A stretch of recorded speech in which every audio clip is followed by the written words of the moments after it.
কারণ আজকের ভিডিওতে আমরা অ্যাপাচি আরটিআর 2B এর মাইলেজ টেস্ট করব যে 1 লিটার অকটেন দিয়ে কত কিলোমিটার চালানো যায়। বন্ধু বলছে 37 কিলো যাবে আর আমি বলছি 40 কিলো প্লাস। দেখি কেজিতে। তো প্রথমে আমরা 1 লিটার অকটেন কিনে তেলের লাইনটা টাঙ্কি থেকে সরিয়ে বোতলে কানেকশন করে দিলাম। বোতলের উপর সাইডটা একটু ফুটো করে নিলাম, নয়তো তেল নামে না। তেলের পাইপে একটু হাওয়া ঢুকছে, সো হাওয়াগুলো ক্লিয়ার করে নিলাম। মুড়িছে 12,231 কিলো না এই তো বর্তমানে 00 কিলো এখান থেকে শুরু হয়েছে। এখান থেকে দেখুন আমরা কয় কিলো বা আমরা গ্রামের রুট দিয়ে চালাবো, আবার হাইওয়ে রুট দিয়ে চালাবো, যাতে করে এভারেজ মাইলেজটা পাই। তো এখন আমরা বেরিয়ে পড়লাম। আমাদের শুরু হচ্ছে কাউরার থেকে শুরু। আমরা ময়মনসিংহ রুটে যাব জয়না দিয়া। তো যতক্ষণ যেতে পারি আসলে তেলের পরিমাপ অর্ধেক আমরা চালাবো গ্রাম বাংলার রুটে, আর বাকি অর্ধেক চালাবো হাইওয়ে রুটে। সো আমরা এখন কাউরি থেকে উদ্দেশ্য হচ্ছে জয়না যাব, আর জয়না থেকে তখন আমরা ময়মনসিংহ হাইওয়ে রুটে করবো বালুকা দিয়ে আমরা যতটুকু যাইতে পারি। আমাদের এই লোকাল রোডে আসলে হাই স্পিডে গাড়ি চালিয়ে দিয়েছি না, গাড়ির স্পিডটা 30 থেকে 40-এর মধ্যে রাখার চেষ্টা করতেছি।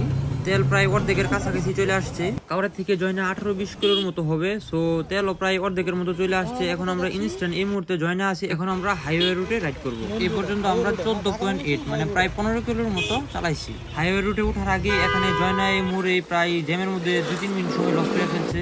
যদিও এখন উল্টা পথে গাড়ি চালাইতেছি আসলে রং রুটে, তো কেউ কিছু বললেন না, কারণ এখন আমরা ইউটার্ন দিয়ে আমরা আমাদের রাইডে চলে যাব। এখন আমরা আছি মাস্টার বাড়ি। এখানে আসে ইউটার্নে আমাদের জ্যামের মধ্যে পড়ে প্রায় 3-4 মিনিট সময়ের মতো লস হয়ে গেছে, নয়তো ততক্ষণ আরো আমাদের কয়েক কিলো হলেও চালাইতে পারতাম। গাড়ির তেল অর্ধেকের একটু বেশি শেষ হয়ে গেছে। এখন আমরা এই মুহূর্তে আছি বালুকায়। সিট স্টোর বালুকা, অনেক জায়গায় অনেক জ্যাম ট্যাম পাস হয়ে আস্তে আস্তে আমরা এই বালুকা পর্যন্ত আসতে পারছি। বালুকা আসার পরপরই প্রচুর বৃষ্টির জন্য গাড়ি চালাতে পারি নাই। অনেকক্ষণ বিরতি নেওয়ার পর এখন আবার গাড়ি চালাতেছি। সো আমাদের তেলটাও কিন্তু খুব শেষের দিকে।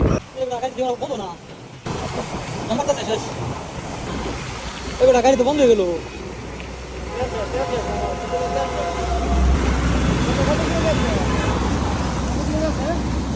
46 কিলো। আমি কিন্তু জিতে গেছি, দেখছো? বলছিলাম না 40 কিলো প্লাস যাবো। সাইড করে দেখিনি কত কিলো গেছে বা এমনি কি এখন বুঝছো। এখন দেখি 1 লিটার অকটেনে কত কিলো গেছে আসলে। আর লাইনটা সরিয়ে টাঙ্কি লাইনটা দিয়ে দিলাম। বোতলের তেল একদম শেষ, একটু ছিল খালি পাইপের মধ্যে, ওই পাইপের তেলটুকু বাইরে। আসলে এই গাড়ি যে এত মাইলেজ দিবে এটা আসলে ধারণার বাইরে ছিল, কারণ সবাই বলে 35 কিলো 40 কিলো যায়। আমি মনে করছিলাম ওইরকমই তাই। 46.8 কিলো মানে পুরা 46 কিলো, পুরা 46 কিলো গেছে। যাই হোক 12,000 কিলো গাড়ি এগুলো হচ্ছে 46.8 কিলো 1 লিটার তেলে। আসলে এই গাড়িটা প্রায় 47 কিলো গেছে। আসলে সব গাড়িতে 47 কিলো যাবে ব্যাপারটা এরকম না, কারণ অনেকটা গাড়ির কন্ডিশনের উপর নির্ভর করে। এই গাড়িটা মাত্র 12,000 কিলো চালানো গাড়ি, তাই হয়তো একটু বেশি গেছে।